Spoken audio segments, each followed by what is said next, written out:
Hello students, so this is a social anthropology lecture and we have seen some of the topics from culture. Then in brief we have seen the economic anthropology. In economic anthropology I have already told you what is the difference between economics and anthropology, and how the anthropological approach towards economics will actually leads to the genesis or to the birth of this new discipline which is termed as economic anthropology. Then we also saw two of the philosophies from this discipline, formalism and substantivism. What is the difference between formalism and substantivism? Then we have seen some of the economies from the remotest corners of the world in the last lecture. For example, fishing economy and pastoral economy. I told you one basic underlying principle, that wherever there is abundant supply of food, wherever there is abundant supply of eatable of whichever kind, there will be more population density. If there is proper and continuous abundant supply of food, there will be more population density, and if there is more population density, naturally many people will be living in one particular square kilometer of the area. Now if at all thousands of people, or let's say hundreds of people, want to reside in a particular area and they want to be at peace with themselves and with the others, there has to be a proper economic system, there has to be a proper governing body, for which there has to be the existence of a strong political leadership. There has to be a proper marriage system, there has to be a proper kinship system. So there has to be the proper rules and regulations which are there in the society. Okay, we have seen in the first of the remotest economy, that is fishing economy, the supply of fish was abundant, and that was the reason that the the supply of fish as a food was abundant, and that was the reason that there was strong political leadership and strong economic leadership as well. There was surplus food production. I mean, after eating or after fulfilling your own demands or the demands of your family members, your fellow human beings, still a lot of fish was left, which you can always sell via trade, and thereby you can get currency. That was the case with the fishing economy. Now, when it comes to pastoral economy, it was comparatively less developed. That was because there was not as much food supply as it was in the case of fishing economy, and that was the reason the existence of economic system, or you can say the existence of political system, was not as much profound as it was there in the case of fishing economy. Now the third economy that we are going to study now is horticultural economy. First of all, let us see some of the examples of the tribes who practice this economy today. Muria and Gond tribes from India, Rengma Naga tribes from India. Okay, these are some of the examples which you can even mention in your answer sheet if there is a question on this economy. Okay, so horticulture economy, you know what is the meaning of horticulture. It is the cultivation of vegetables, it is the cultivation of it is the cultivation of fruits. That is basically the meaning of horticulture.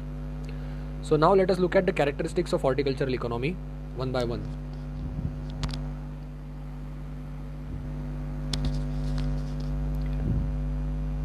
Okay,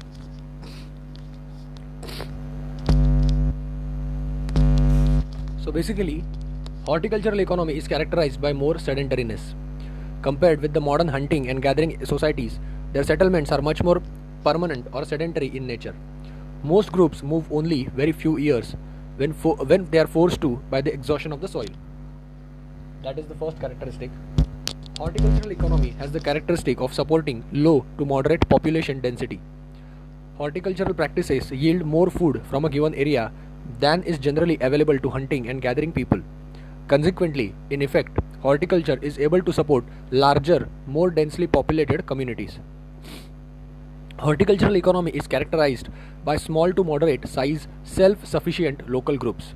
Self-sufficient economic units are usually village of scores of hundreds of persons. Rarely, if ever, is a village of at least 2,000 people. Horticultural economy is characterized by simple to moderate economic resources. Now see, horticultural economy revolves around the cultivation of food crops. Food crops not in the sense of rice or wheat, but let's say like simple ones like vegetables or fruits. If there is a depletion in the fertility of soil after cultivation of these foods, let's say for 8 months of the year, or for 7 months of the year, or for 6 months of the year, a particular crop is being cultivated, is being harvested from one quarter of the soil, from one quarter of the land, and now there is a significant amount of decrease in the fertility of that land. then the people residing there have to move to a new area. That is the only time when they move, otherwise they are sedentary, they are settled. Okay. Technology includes simple hand tools and simple methods of farming. Obviously, simple methods of farming are necessary because ultimately horticulture is nothing but a branch of farming itself. Small amount of lands are worked at one time, mostly with the hand tools, namely digging stick, hoe and spade. Division of labor is based on age, gender and some specialization. Women's contribution to subsistence activities is greater than that of the men in the horticultural societies. Horticultural economy favors some part-time political leadership. Some persons may have part-time craftsmen or part-time political officials, and certain members of a kin group, such as lineage heads, tribal chiefs, shamans, and priests, may have more status than other individuals in the society. Now, see, students, there are some keywords here which you might not be able to understand now. Lineage, tribal, shamans, priest. These are all keywords, and these are all potential 5 to 10 marks. Questions where you have to it might be asked in the examination, write a short note on the lineage, or write a short note on the lineage council, what is tribe, or write a short note on priest and shaman and how they are different from one another. So these basically, as we proceed further in our syllabus, these are all these are all the topics which belong to different chapters, and have faith in me, I will explain every single word.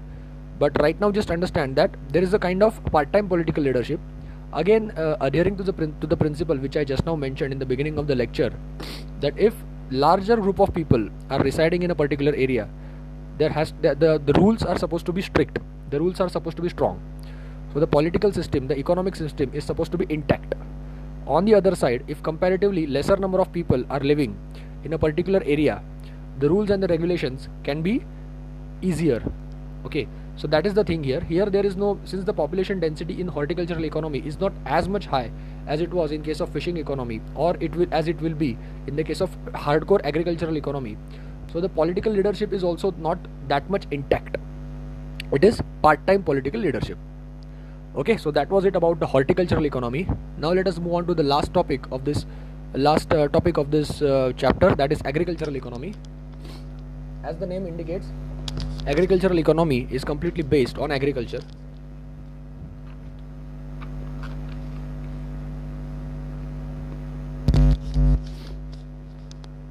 Agricultural economy is characterized by sedentarism in contrast to the horticultural tribe societies. Those with agricultural economy have most sedentary communities because they have attachment to lands used for continuous cultivation for generations. Agricultural economy has the characteristic of supporting the highest population density. Agricultural societies reveal some of the greatest densities for so far encountered, sometimes even 1000 per square mile. So the population density in agricultural economy is very high, sometimes even 1000 sometimes even 1000 persons per mile. Agricultural economy is characterized by permanent rural and urban communities. It supports large village, towns and cities. Towns and cities groups Towns and cities grow up from agricultural settlements spurred by higher crop yields and increased population. Agricultural economy is characterized by complex economic resources. So basically this is it about agricultural economy. There is a lot of, the supply of food is proper, the supply of food is continuous, and the supply of food is, you can say, abundant. So that is the reason that agricultural society can afford to support the higher population density. Now there is the reason thousands of people or hundreds of people are residing in a particular area. Obviously, if they want to remain at peace with themselves and with the other, if they want to live happily, if they want to live joyfully, if there is supposed to be perfect harmony and peace in that settlement, there have to be proper marriage system, there have to be proper partner selection procedure, there has to be a proper economic organization, there has to be a valid currency through which they can sell and purchase the stuff that they produce, or buy from any other group that they come across. There has to be a proper political leadership, which goes without saying. Okay, so this was it about the agricultural economy. Now we have come to the end of this chapter, economic organization.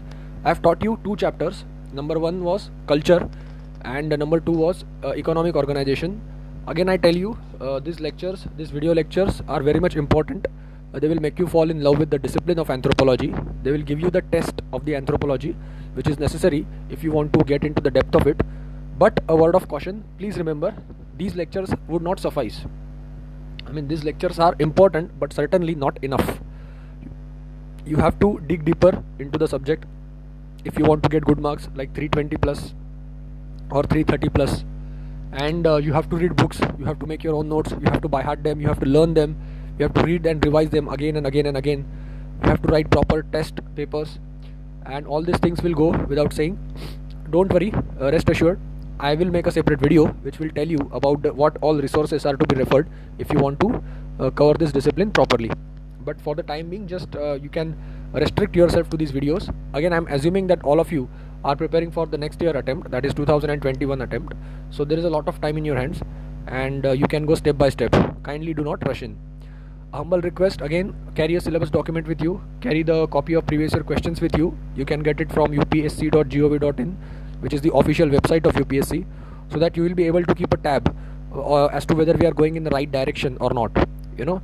And also, if let's say like we are done with this economic organization and we are done with culture, now belonging to these two chapters, if let's say there are 5 questions in the paper of let's say 2018, out of these 5 questions, if you can think about some sort of answers even for 4 questions, I think you are doing excellent job.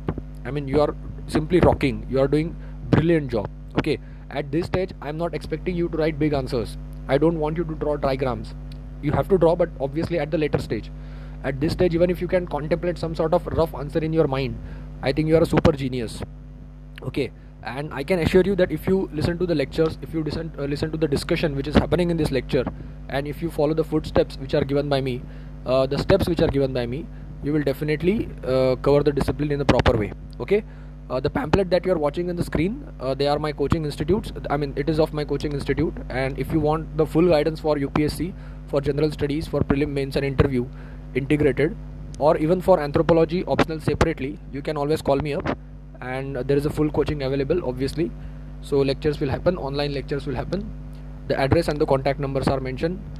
You can always call me up. Okay, so wish you good luck. The next lecture will be of political anthropology, and we will study about the various political systems which are created by human being across space and time.